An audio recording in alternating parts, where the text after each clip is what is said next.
Hello, my friends. Welcome back to the ThePCelitist. My name is Woodsie, My name is Shepherd.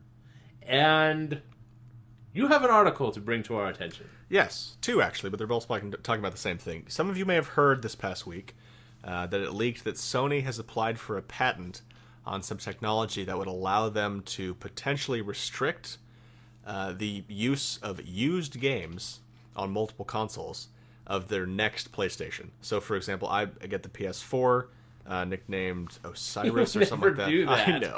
I know. Or BC, I don't know what the nickname is. I buy the next PlayStation console. I buy Call of Duty Modern Warfare 7. Right. I say, hey, this game is amazing. I can't even say this with a straight face. I know. I buy a game, play it on my console, I hand it to you to go play it on yours, or I don't really like it, sell it back to GameStop, someone else buys it. No one else can play it because it is now basically Marked. bind to account.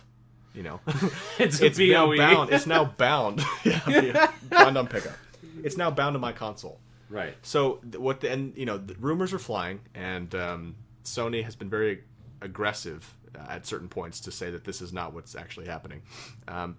But potentially it has the opportunity for either no used games to be played or for certain developers to lock down their games so used games of theirs cannot be replayed. So it's not something that like Sony is saying this will be how it is from now on. It's just Correct. giving the developer the option. They're applying for the patent to have the ability to do this. That's Okay. all that we know right now. And I believe, and I think one of the articles mentions this, I believe that they tried to do this for the PS3 and it leaked and they ended up not including it.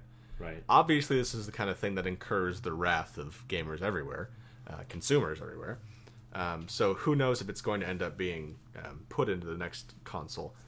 But just to talk about it for the used game market in general, if we go to this, I'll put it under the umbrella of digital rights management. This umbrella of you're really buying a not a one-time use, but a person use license basically to a game, and how we are going away from the physical copies. And this goes back to a discussion we had earlier about digital download, digital distribution, how that's changing the industry. I think this is very closely tied to that.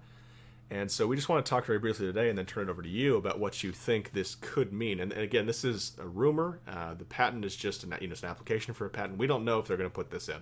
But the idea of restricting the ability to even play used games and what it means for the industry. Right. And so I turn it over to you now. What do you think? First thoughts, top of your head. Well, I think this could add clarity to the video game market. Because if it's not something Sony is saying, like we control what we do and no one will have games that go to GameStop and what have you. Or if it's just like... If you want to buy a game, you're going to pay full price and we're going to get royalties from it. Exactly. Yeah. If Sony doesn't do that, if they just say there's an option on you developers if you want to impose this or not, it might be a great experiment for which games survive and do better with trade. Because everyone theorizes that trade is better. That you like the example you came up with, which is a great example. Because I can say it very briefly if you want. So basically, what I contend is that used games are good for developers, and here's why. And this is kind of operating under some ignorance as to how exactly the money that is spent on purchasing a used game, where that goes. But here's the scenario I laid out. I buy a game, and let's say I hate it, so I install it. It's still on my computer, or I uninstall it. But that disc is now sitting in my drawer forever, and I never play the game again. Right. So you have a customer who paid full price, but he's not satisfied. He may or may not choose to buy your games in the future. However, if I sell that game back to GameStop, it in no way affects me and my loyalty to that company because I've already made the decision that I don't like the game. Right. I sell it back to GameStop. GameStop is then able to sell it to someone who is either curious, never heard about the game, or they really wanted it but didn't want to pay full price because they can't or because they didn't want to. That is a customer you probably weren't going to have in the first place because at this point they didn't buy your game. They now buy it at half the original price. Here are then the couple of options. They hate it. They can choose to never play it again. They can choose to sell it back. You haven't really lost anything because they weren't really going to be your customer anyway. And again, I don't know the money they paid to GameStop, if any of that, how much of it goes back to the original developer. But you haven't really lost a customer. The worst thing that happens is you've now come across someone who is maybe neutral toward you, who now doesn't like you. Right. Best case scenario, they love the game, and they are now a loyal customer. And so you kind of gain the loyalty of someone you wouldn't have had in the first place. So they may pay full price for your next game or other games that you have out at the same time. Right. So that's why I think under that scenario, and that may not be a perfect scenario. If you have counter examples or what have you, feel free. Under that scenario, I think used games are very good for developers because it has the potential, not certainty, but the potential to expand your consumer base and a consumer base of loyal gamers. Right. That's what I think. Before anyone brings up the argument that couldn't I say that's exactly what pirating does? Mm-hmm. Like, you're not going to play it anymore. I download the file. I am now a loyal customer.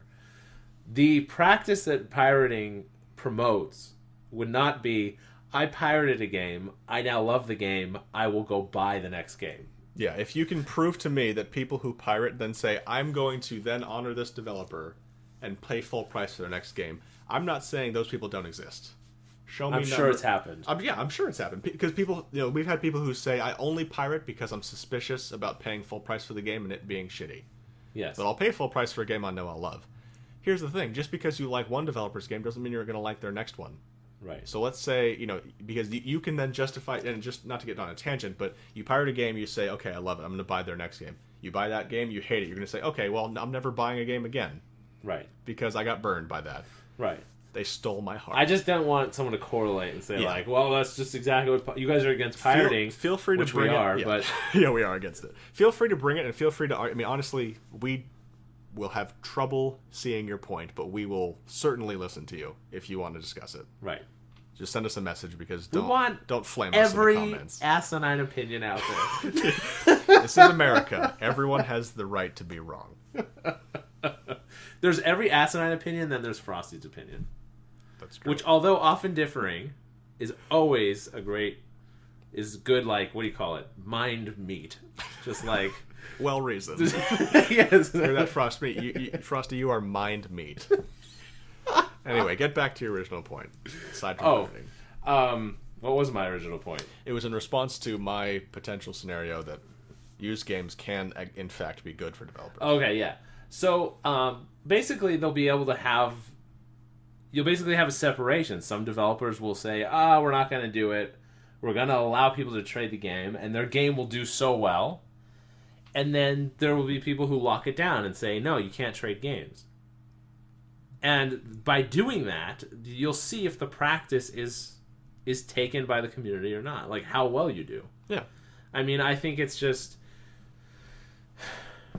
I think a lot of it right now is very theoretical. Mm-hmm. Certainly. Like, oh, yeah... Especially because we don't even know if this is going to be in the next console. Exactly. It's very theoretical. Yeah. It's extremely theoretical.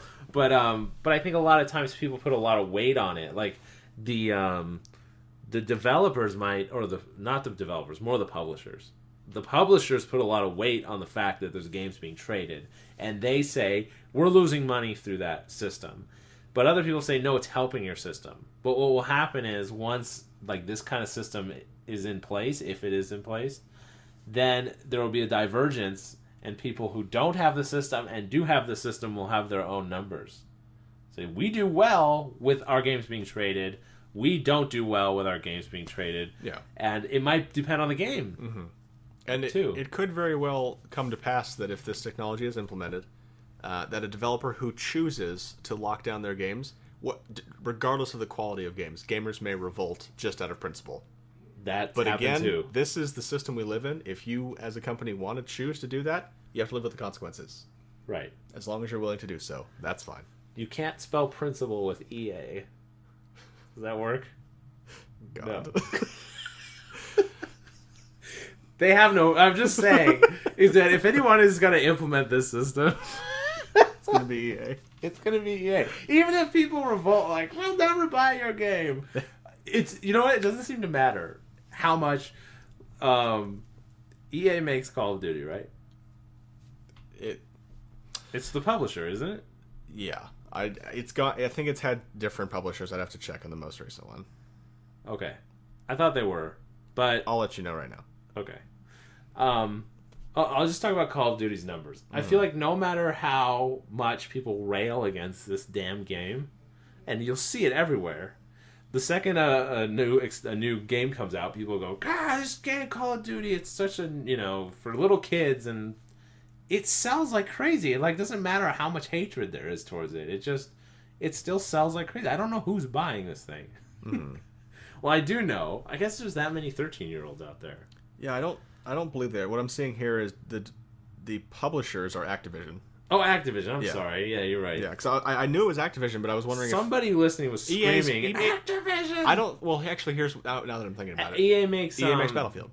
Yes. Yeah. And they also do Medal of Honor now. Yeah. Okay. That's what I was getting. Sorry about that, folks. Yes, Activision. You scared me for a second. I thought, it's Activision, but EA... How no, are they no, involved? I was screwed up. Anyway. That was embarrassing. But anyway, my whole point is I think there's a lot of skepticism about it. There's a lot of, theory crafting done by the publishers about how much this will help them. And I think when they do it, it'll be, as long as Sony's not imposing it, it'll be a good clarifying moment. It won't affect me at all because I don't play that. But I think it could clarify the industry that this practice is good or not good for you financially. And I think that will be a nice thing to clear up. Yeah. Clarity over agreement. Always. Indeed. So, we put it to you, loyal subjects, not to sound... Sorry. Pompous. Yeah. We put it to you, great, grand, and wonderful subscribers. If you disagree with us and think we are completely crazy, please feel free to let us know. And just state your case, well-reasoned. Right. As long as you're civil, we will be happy to do battle with you. The best way to state your case is to thumbs up the video first, and then write a review. Yeah, you can't actually argue with us until you're a subscriber. So, subscribe. But yeah, please do. We welcome all dissenting opinion, and we also welcome praise. If you think we're right. My name is Woodsie. My name is Shepherd. This is the PC Elitist signing out.